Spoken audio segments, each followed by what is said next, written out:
All right, so this is 11-4, volumes of prisms and cylinders. Your learning objective is that you will find the volume of a prism and the volume of a cylinder. So thankfully, it's the same formula for both.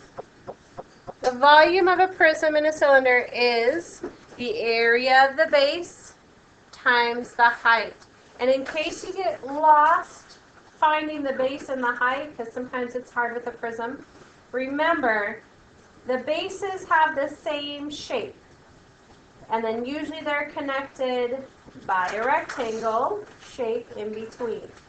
So if you have the same top and bottom, whether it's on its side or upright, that's going to be your base. And then you multiply it by the distance between your two bases. And that'll give you the volume every time. I remember this because I go, volume is cubed, or 3 dimensions.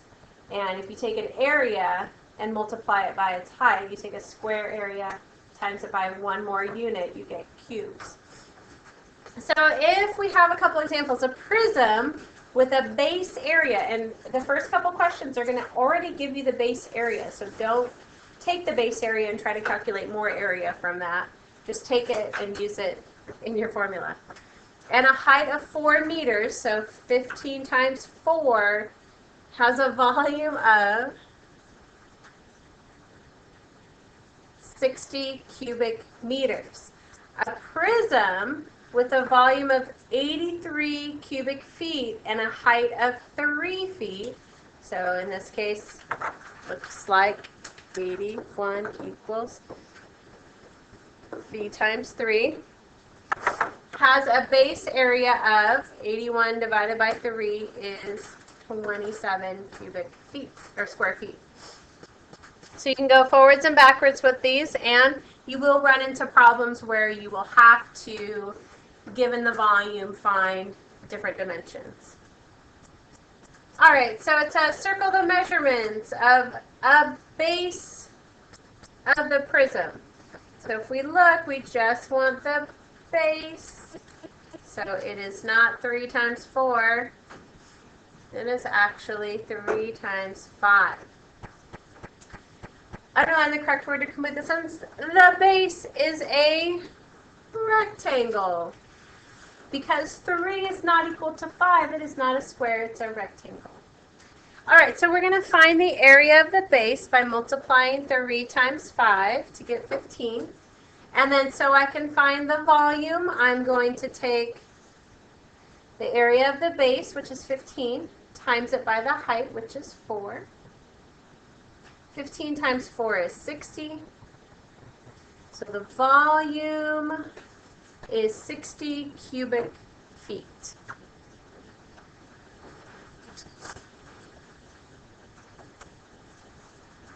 All right, let's look at this problem. What is the volume of the triangular prism at the right? So if you look, I've got a triangle as the base of my prism, and the distance between my front triangle and my back triangle is 5. So when you have a right triangle, please remember on a right triangle, the length and the width, or the base and the height, are the legs of your triangle. So for a right triangle, base and height are the legs of your triangle. So when I am doing my volume of a prism, the area of my base is going to be 1/2 10 times 6, which is half of 60, which is 30. And the volume is going to be the area of my base times the height, which is 30 times 5 is the distance between those two triangles, which gives me 150. So your volume is 150. All right, so we're going to put prisms aside and roll with some cylinders. Yeah, I get it. Roll with cylinders. Just imagine me, I'm like on the cylinder and my little feet are scrambling. I'm just going faster and faster. I'm pretty soon I'm going to fall over. Okay. So the volume of a cylinder, let's highlight it because it's a little bit different when we have the circle part of it. Pi r squared times h. Now the pi r squared is the area of a circle, and the h is the distance between the two circles. Stop highlighting.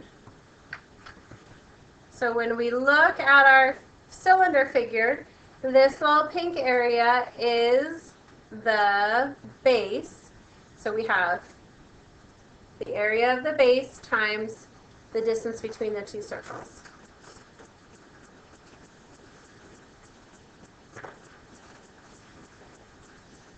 So the base is a circle.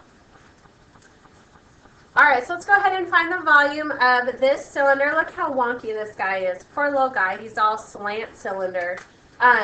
You want to use the perpendicular height as your height in your volume formula.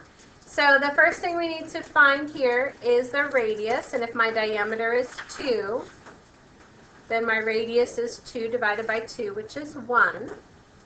We're going to use the volume formula, pi r squared h. We put in 1 for radius and 3 for height. 1 squared is 1, times 3 is 3, times pi is 3 pi. So the volume of this cylinder, the slant height cylinder, is 3 times pi. This is the lunch pail, but I've also seen this as the mailbox. So I've seen this several different ways, one as a lunch pail and one as a mailbox. So please note that you can use this same setup for a mailbox. What is the approximate volume of the lunchbox shown at the right, round to the nearest cubic inch? So we're going to take the top, and he is 1/2 of a cylinder. His radius is 3, and the height is 10. And then we have a nice rectangular prism at the bottom. His height is also 10. The length is 6, and the width is also 6. Okay, so we're going to find the volume of the top. Why, again, do they put 1/2 right here? Chris? Oh, little guy doesn't have his other half. Poor little cylinder. So, yeah, he's only 1/2 of a cylinder. So we go 1/2 pi r squared h. We found that r was 3. 10 was the height. 3 squared is 9. 9 times 10 is 90. 1/2 of 90 is 45, and the pi gets to just hang around. So the volume of the rectangular pyramid, and I'm just going to go length times width times height on this,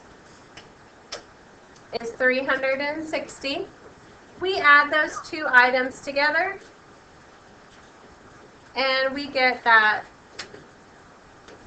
the volume of the lunch pail is about 501 cubic inches.